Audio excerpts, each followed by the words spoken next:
ಸಕಲೇಶಪುರ ತಾಲೂಕಿನ ಬೆಟ್ಟದ ಭೈರವೇಶ್ವರ ದೇವಸ್ಥಾನದಲ್ಲಿ ಪ್ರೀ ವೆಡ್ಡಿಂಗ್ ಛಾಯಾಚಿತ್ರ ಶೂಟ್ ನಡೆಸುವ ವೇಳೆ ವೃತ್ತಿಪರ ಛಾಯಾಗ್ರಾಹಕರ ಮೇಲೆ ಸ್ಥಳೀಯರು ಹಲ್ಲೆ ನಡೆಸಿರುವ ಘಟನೆ ಖಂಡನೀಯವಾಗಿದ್ದು, ಈ ಬಗ್ಗೆ ತಕ್ಷಣ ಕ್ರಮ ಕೈಗೊಳ್ಳಬೇಕೆಂದು ಕರ್ನಾಟಕ ರಾಜ್ಯ ಛಾಯಾಗ್ರಾಹಕರ ಸಂಘದಿಂದ ಬೃಹತ್ ಮೌನವಾಗಿ ಪ್ರತಿಭಟಿಸಿ ಅಪರ ಜಿಲ್ಲಾಧಿಕಾರಿ ಜಗದೀಶ್ ಅವರಿಗೆ ಮನವಿ ಸಲ್ಲಿಸಿದರು.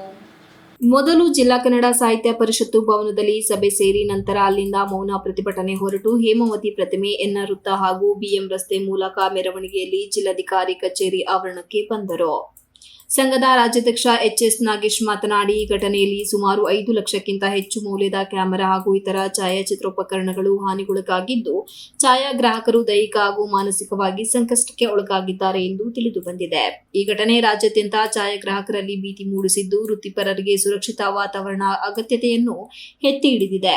ಈ ಪ್ರತಿಭಟನೆ ಸಂಪೂರ್ಣ ಕಾನೂನುಬದ್ಧವಾಗಿದ್ದು ಶಾಂತಿಯುತವಾಗಿ ನಡೆಸಲಾಗಿದೆ. ಇಂತಹ ಘಟನೆಗಳು ಮರುಕಳಿಸದಂತೆ ಕಠಿಣ ಕ್ರಮ ಕೈಗೊಳ್ಳಬೇಕು. ಛಾಯಾಗ್ರಾಹಕರಿಗೆ ಸುರಕ್ಷಿತವಾಗಿ ಕೆಲಸ ಮಾಡಲು ಅನುಕೂಲಕರ ವಾತಾವರಣ ಕಲ್ಪಿಸಬೇಕು.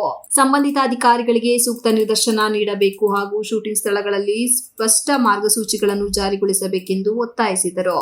ಈ ಬಗ್ಗೆ ತಕ್ಷಣ ಕ್ರಮ ಕೈಗೊಳ್ಳದಿದ್ದಲ್ಲಿ ಮುಂದಿನ ದಿನಗಳಲ್ಲಿ ಹೋರಾಟವನ್ನು ತೀವ್ರಗೊಳಿಸುವುದಾಗಿ ಎಚ್ಚರಿಕೆ ನೀಡಿರುವ ಛಾಯಾಗ್ರಾಹಕರ ಸಂಘ ನ್ಯಾಯಕ್ಕಾಗಿ ಶಾಂತಿಯುತ ಹೋರಾಟ ಮುಂದುವರೆಸಿರುವುದಾಗಿ ತಿಳಿಸಿದರು. ಛಾಯಾಗ್ರಾಹಕರ ಸಂಘದ ಜಿಲ್ಲಾಧ್ಯಕ್ಷ ಎಸ್ ನಿಂಗರಾಜು ಸ್ವಾಮಿ ಮಾತನಾಡಿ, ಸಕಲೇಶಪುರ ತಾಲೂಕಿನ ಬೆಟ್ಟದ ಭೈರವೇಶ್ವರ ದೇವಸ್ಥಾನದ ಆವರಣದಲ್ಲಿ ಪ್ರೀ ವೆಡ್ಡಿಂಗ್ ಶೂಟ್ ನಡೆಸುವ ವೇಳೆ ಸ್ಥಳೀಯರಿಂದ ಛಾಯಾಗ್ರಾಹಕರ ಮೇಲೆ ಹಲ್ಲೆ ನಡೆದಿರುವುದು ಸಾಮಾಜಿಕ ಜಾಲತಾಣಗಳಲ್ಲಿ ವ್ಯಾಪಕವಾಗಿ ಹರಿದಾಡುತ್ತಿದೆ. ಛಾಯಾಚಿತ್ರೋಪಕರಣಗಳು ಹಾನಿಗೊಳಗಾಗಿರುವುದಾಗಿ ತಿಳಿದು ಬಂದಿದೆ. ಘಟನೆಯಿಂದ ಛಾಯಾಗ್ರಾಹಕರಿಗೆ ಆರ್ಥಿಕವಾಗಿ ಭಾರಿ ನಷ್ಟವಾಗಿದ್ದು, ವೃತ್ತಿಪರ ಬದುಕಿನ ಮೇಲೆ ದುಷ್ಪರಿಣಾಮ ಬೀರಿದೆ ಎಂದರು. ವೃತ್ತಿಪರ ಛಾಯಾಗ್ರಾಹಕರು ತಮ್ಮ ಜೀವನೋಪಾಯಕ್ಕಾಗಿ ಶ್ರಮಿಸುತ್ತಿರುವ ಸಂದರ್ಭದಲ್ಲಿ ಇಂತಹ ಹಲ್ಲೆಗಳು ಹೆಚ್ಚುತ್ತಿರುವುದು ಆತಂಕಕಾರಿ ಬೆಳವಣಿಗೆಯಾಗಿದೆ ಎಂದು ಸಂಘದ ಪದಾಧಿಕಾರಿಗಳು ತಿಳಿಸಿದ್ದಾರೆ. ಇಂತಹ ಘಟನೆಗಳು ಮುಂದುವರೆದರೆ ಛಾಯಾಗ್ರಹಣ ವೃತ್ತಿಯ ಭದ್ರತೆ ಪ್ರಶ್ನಾರ್ಹವಾಗಲಿದೆ ಎಂಬ ಅಭಿಪ್ರಾಯ ವ್ಯಕ್ತಪಡಿಸಿದರು. ಸಂಘದ ಪ್ರಮುಖ ಬೇಡಿಕೆಗಳೆಂದರೆ ಹಲ್ಲೆ ನಡೆಸಿದ ಆರೋಪಿಗಳಿಗೆ ತಕ್ಷಣ ಕಠಿಣ ಶಿಕ್ಷೆ ವಿಧಿಸಬೇಕು. ಹಾನಿಗೊಳಗಾದ ಛಾಯಾಗ್ರಾಹಕರಿಗೆ ಸಮರ್ಪಕ ಪರಿಹಾರವನ್ನು ಸರ್ಕಾರ ಘೋಷಿಸಬೇಕು. ವೃತ್ತಿಪರ ಛಾಯಾಗ್ರಾಹಕರಿಗೆ ಸೂಕ್ತ ರಕ್ಷಣೆ ನೀಡುವಂತೆ ಕ್ರಮ ಕೈಗೊಳ್ಳಬೇಕು. ಪ್ರಕರಣದ ಸಂಬಂಧ ಸಂಬಂಧಿತ ಅಧಿಕಾರಿಗಳು ನ್ಯಾಯಸಮ್ಮತ ಹಾಗೂ ತ್ವರಿತ ಕ್ರಮ ಜರುಗಿಸಬೇಕೆಂದು ಒತ್ತಾಯಿಸಿದರು. ಹಾಗೆ ಸರ್ಕಾರ ಕಾಪಾಡಬೇಕು ಅಂತೇಳಿ ಸರ್ಕಾರವನ್ನ ಇಡೀ ನಾಡಿನ ಛಾಯಾಗ್ರಾಹಕರ ಪರವಾಗಿ ವಿನಂತಿ ಮಾಡ್ತಾ ಇದ್ವಿ. ಇವತ್ತು ಏನು ಏಕಕಾಲದಲ್ಲಿ ಇಡೀ ರಾಜ್ಯದಲ್ಲಿ ಎಲ್ಲಾ ಭಾಗಗಳಲ್ಲೂ ಜಿಲ್ಲಾಧಿಕಾರಿಗಳಿಗೆ ತಾಲೂಕು ಕಚೇರಿಗಳಲ್ಲಿ ನಮ್ಮ ನಿವೇದನೆಯನ್ನ ಇಡೀ ರಾಜ್ಯ ಮಾಡ್ತಾ ಇದೆ. ದಯಮಾಡಿ ಇವತ್ತು ನಾವು ಇಡೀ ರಾಜ್ಯದಿಂದ ಎಲ್ಲ ಛಾಯಾಗ್ರಾಹಕರು ಹಾಸನಕ್ಕೆ ಬಂದು ಹಾಸನದ ಛಾಯಾಗ್ರಾಹಕರಿಗೆ ಧೈರ್ಯ ತುಂಬುವ ಕೆಲಸವನ್ನು ನಾವು ಮಾಡ್ಕೊಟ್ಟಿದ್ದೇವೆ.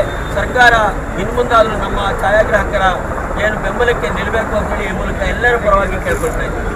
ನಡೆಸಿದ್ದೇವೋ ನಮ್ಮೆಲ್ಲರಿಗೂ ತಾವು ನ್ಯಾಯವನ್ನು ಒದಗಿಸಿಕೊಡ್ಬೇಕು ಅಂತ ಈ ಮೂಲಕ ಕೇಳ್ಕೊಳ್ತಾ ಇದ್ದೇವೆ. ಮಾನ್ಯ ಜಿಲ್ಲಾಧಿಕಾರಿಗಳ ಸಾನ್ನಿಧ್ಯದಲ್ಲಿ ವಿನಂತಿಸುವುದೇನೆಂದರೆ, ಇಂಥ ಘಟನೆಗಳು ಭವಿಷ್ಯದಲ್ಲಿ ಮರುಕಳಿಸದಂತೆ ಸೂಕ್ತ ಮಾರ್ಗಸೂಚಿ ಹಾಗೂ ಕ್ರಮ ಕೈಗೊಳ್ಳುವುದು, ವೃತ್ತಿಪರ ಛಾಯಾಗ್ರಾಹಕರಿಗೆ ಸುರಕ್ಷಿತವಾಗಿ ಕೆಲಸ ನಿರ್ವಹಿಸಲು ಅನುಕೂಲಕರ ವಾತಾವರಣವನ್ನು ಕಲ್ಪಿಸುವುದು, ಸಂಬಂಧಿತ ಅಧಿಕಾರಿಗಳಿಗೆ ಅಗತ್ಯ ಸೂಚನೆಗಳನ್ನು ನೀಡುವುದು, ಶೂಟಿಂಗ್ ಸ್ಥಳದಲ್ಲಿ ಅಗತ್ಯವಾದ ಮಾರ್ಗಸೂಚಿ ಪ್ರಕಟಿಸಿದ್ದು ನಾವು ಈ ಮೂಲಕ ಜಿಲ್ಲಾಡಳಿತದಿಂದ ಇಷ್ಟು ಕೆಲಸ ಕಾರ್ಯಗಳನ್ನು ನೆರವೇರಿಸಿಕೊಡಬೇಕೆಂದು ನಮ್ಮಲ್ಲಿ ಅಹವಾಲನ್ನು ನೀಡ್ತಾ ಇದ್ದೇವೆ. ಮೌನ ಹೋರಾಟದಲ್ಲಿ ಕರ್ನಾಟಕ ಛಾಯಾಗ್ರಾಹಕ ಸಂಘದ ರಾಜ್ಯ ಕಾರ್ಯದರ್ಶಿ ಟಿಸಿ ನಾಗರಾಜ್, ಪ್ರಧಾನ ಕಾರ್ಯದರ್ಶಿ ಬಿಕೆ ಧರ್ಮಶೆಟ್ಟಿ, ತಾಲೂಕು ಅಧ್ಯಕ್ಷ ಎಸ್ಜಿ ನಾಗರಾಜ್, ತುಮಕೂರು ಜಿಲ್ಲೆಯ ತಾಲೂಕು ಅಧ್ಯಕ್ಷ ಕೆಎಚ್ ಅನಿಲ್ ಕುಮಾರ್ ಇತರರು ಉಪಸ್ಥಿತರಿದ್ದರು. Srinivas, TV 46 news Kannada, Hassan. You are watching TV 46 News Kannada.